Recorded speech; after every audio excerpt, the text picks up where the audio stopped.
Welcome to YouTube blog. ಇವತ್ತಿನ blog ಏನಪ್ಪ ಅಂದರೆ ಸೌತೆಕಾಯಿ ಸ್ನ್ಯಾಕ್ಸು. ಇದು ದೊಡ್ಡವ್ರಿಗೆ ಇಷ್ಟ ಆಗುತ್ತೆ, ಹಾಗೆ ಮಕ್ಕಳಿಗೆ ಇಷ್ಟ ಆಗುತ್ತೆ. ಮಕ್ಕಳು ಸಂಜೆ ಸ್ಕೂಲಿಂದ ಬಂದಾಗ ಏನಾರು ತಿನ್ನೋಕೆ ಕೊಡು ಅಂತಾರಲ್ಲ, ಹಾಗಾಗಿ ಮಾಡೋಕ್ಕೆ ಚೆನ್ನಾಗಿರುತ್ತೆ.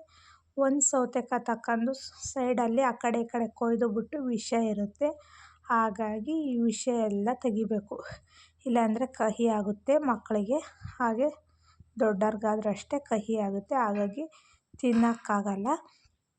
ಇದನ್ನೆಲ್ಲ ವಿಷನ ತೆಗಿಬೇಕು ಫಸ್ಟಿಗೆ ಎಲ್ಲ ನೀಟಾಗಿ ತೆಗ್ದೆಲ್ಲ ಆದಮೇಲೆ ಹಾಗೆ ಒಂದು 3 ಪೀಸ್ ಮಾಡ್ತಾಯಿದ್ದೀನಿ ನೋಡಿರಿ ಸೌತೆಕಾಯಿ. 3 ಪೀಸಲ್ಲಿ ಮತ್ತೆ ಹಿಂಗೆ ಒಳಗಡೆ ಸೀಳಬೇಕು ಸೌತೆಕಾಯಿನ. ಹಿಂಗೆ ನೀಟಾಗಿ ಸೀಳ್ರಿ, ಎಲ್ಲ ಫಸ್ಟಿಗೆ ತೊಳ್ಕೊಂಡಿರ್ಬೇಕು, ಮತ್ತೆ ತೊಳಿಬಾರ್ದು ಈ ಥರ ಉಳಿದ್ಮೇಲೆ. ಹಾಗಾಗಿ ಒಳಗಿನ ಪದ್ರೆ ಇರುತ್ತಲ್ಲ, ಅದನ್ನು ಒಳಗಡೆ ಬೀಜ ಇರುತ್ತಲ್ಲ ಅದನ್ನೆಲ್ಲ ತಗೊಂಡು ಸಪ್ರೇಟ್ ಒಂದು ಬೌಲಿಗೆ ಹಾಕೊಬೇಕು. ಇದನ್ನೆಲ್ಲ ಒಂದು ಗಿಳಿಗೆ ಹಾಕ್ಕೊತಾ ಇದ್ದೀನಿ, ಒಂದು ಬೌಲಿಗೆ. ನೋಡಿರಿ ಇದೇ ಥರನೇ ತೆಗಿಬೇಕು. ಚಾಕಲ್ಲಾರು ತೆಗಿಬೋದು, ಇಲ್ಲ ಸ್ಪೂನಲ್ಲಾರು ತೆಗಿಬೋದು. ನಾನು ಸ್ವಲ್ಪ ಸೌತೆಕಾಯಿ ಶಡವಿದ್ದಾವೆ, ಹಾಗಾಗಿ ಚಾಕಲ್ಲೇ ಯೂಸ್ ಮಾಡ್ತಾಯಿದ್ದೀನಿ.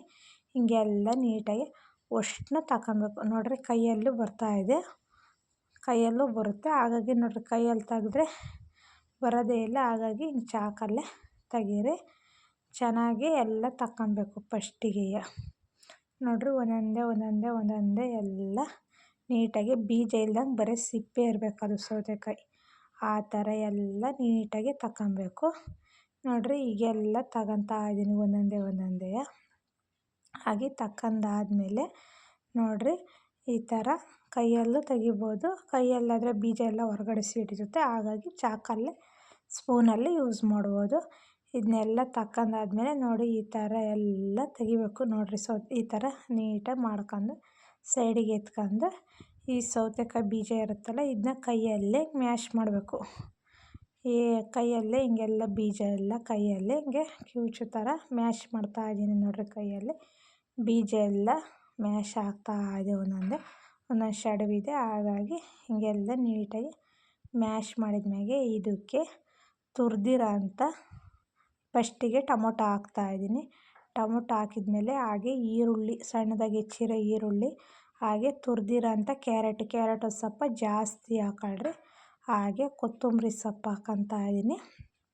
ಕೊತ್ತಂಬರಿ ಸೊಪ್ಪೆಲ್ಲ ಹಾಕಿದಾದ್ಮೇಲೆ ಇವನ್ನೆಲ್ಲ ಐಟಮ್ ಇಷ್ಟೆಲ್ಲ ಹಾಕಿ ಹಾಗೆ ಒಂದು ಅರ್ಧ ನಿಂಬೆಹಣ್ಣು ಬೀಜ ತಗೊಂಡು ಅರ್ಧ ನಿಂಬೆಹಣ್ಣ ಹೋಳೆ ಹಿಂಡ್ಕೊತಾ ಇದ್ದೀನಿ. ನಿಂಬೆಹಣ್ಣು ಹಾಕಿದ್ರೆ ರುಚಿ ಚೆನ್ನಾಗಿರುತ್ತೆ ಅನ್ನೋಕ್ಕೆ ನಿಂಬೆಹಣ್ಣು ಹಾಕ್ತಾಯಿದ್ದೀನಿ. ಹೀಗೆಲ್ಲ ನಿಂಬೆಹಣ್ಣು ಹಾಕಿದ್ಮೇಲೆ ರುಚಿಗೆ ತಕ್ಕಷ್ಟು ಸ್ವಲ್ಪ ಖಾರ ಹಾಕೊಳ್ರಿ, ಟೇಸ್ಟಾಗಿರುತ್ತೆ. ಸಣ್ಣ ಖಾರ ಆದರೂ ಓಕೆ, ಈ ಥರ ಖಾರ ಆದರೂ ಅಷ್ಟೇ. ಹಾಗೆ ಒಂದು ಸ್ವಲ್ಪ ಉಪ್ಪು ಹಾಕ್ಕೊತಾ ಇದ್ದೀನಿ. ಉಪ್ಪೆಲ್ಲ ಹಾಕಿದ್ಮೇಲೆ ಇದಕ್ಕೆ ಗರಂ ಮಸಾಲೆ ಪೌಡ್ರ್ ಹಾಕೊಬೇಕು. ಸ್ವಲ್ಪ ಗರಂ ಮಸಾಲೆ ಪೌಡ್ರ್ ಹಾಕೊಳ್ರಿ. ಖಾರ ಏನು ಅವಶ್ಯಕತೆ ಇಲ್ಲ, ದೊಡ್ಡವ್ರಿಗಾದರೆ ಖಾರ ಹಾಕೊಳ್ರಿ, ಮಕ್ಕಳಿಗಾದರೆ ಖಾರ ಬೇಡ. ನಾನು ಮಕ್ಕಳಿಗೆ ಮಾಡ್ತಾಯಿದ್ನಲ್ಲ, ಹಾಗಾಗಿ ಖಾರ ಏನೂ ಹಾಕೋಂತಿಲ್ಲ. ಇದನ್ನೆಲ್ಲ ಹಾಕೊಂಡು ಹಿಂಗೆ ಚೆನ್ನಾಗಿ ಕಿವುಚಬೇಕು ಕೈಯಲ್ಲಿ, ಇಲ್ಲ ಸ್ಪೂನ್ ಸಹಾಯದಿಂದ ಮಾಡ್ಬೋದು, ಇಲ್ಲ ಕೈಯಲ್ಲೇ ಯೂಸ್ ಮಾಡ್ಬೋದು.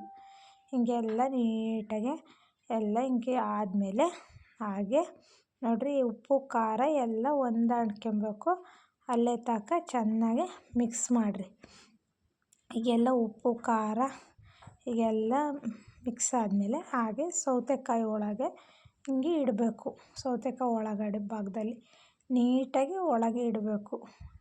ಹಿಂಗೆಲ್ಲ ಇಟ್ಟಾದಮೇಲೆ ನೋಡಿರಿ ಯಾವ ಥರ ಇಡ್ತಾಯಿದ್ದೀನಿ, ಈ ಥರ ಎಲ್ಲ ನೀಟಾಗಿ ಒಂದಕ್ಕೊಂದು ಇಡಬೇಕು. ಇಟ್ಟಾದಮೇಲೆ ಮಕ್ಕಳಿಗೆ ಇದನ್ನ ಕೊಟ್ಟರೆ ತುಂಬ ಇಷ್ಟಪಡ್ತಾರೆ, ದೊಡ್ಡವ್ರಿಗೂ ಚೆನ್ನಾಗಿರುತ್ತೆ, ಹಾಗೆ ಮಕ್ಕಳಿಗೂ ಜಾಸ್ತಿ ಯೂಸ್ ಮಾಡಿ. ಹಾಗೆ ವೆಯ್ಟ್ ಲಾಸಿಗೂ ಚೆನ್ನಾಗಿ ಇದು, ಹಾಗಾಗಿ ನಾನು ಸ್ವಲ್ಪ ಎಲ್ಲ ಜಾಸ್ತಿ ಹಾಕಿದ್ನಲ್ಲ, ಹಂಗೆ ಐಟಮ್ ಉಳಿತು ನೋಡಿರಿ. ಹಾಗೆ ನೋಡಿರಿ ಈಗ ಎಷ್ಟು ಚೆನ್ನಾಗಿದೆ ಅಂತ. ಇದು ಮೆತ್ತಗಾಗೋ ಅಷ್ಟೊತ್ತಿಗೆ ತಿನ್ನಬೇಕು. ಮೆತ್ತಗಾದ್ಮೇಲೆ ತಿಂದರೆ ನೀರು ಹೊಡ್ಕೊಂಬಿಡುತ್ತೆ ಬೇಗ, ಸೌತೆಕಾಯಿ ನೀರಂಶ ಅಲ್ವಾ, ಅದಕ್ಕೆ. ಎಲ್ಲರೂ ಹೇಗಿತ್ತು ಅಂತ ಕಮೆಂಟ್ ಮಾಡಿರಿ. Thank you. ಎಲ್ಲರೂ ಸಬ್ಸ್ಕ್ರೈಬ್ ಆಗಿರಿ, ಶೇರ್ ಮಾಡಿರಿ. ಎಲ್ಲರಿಗೂ ಧನ್ಯವಾದ.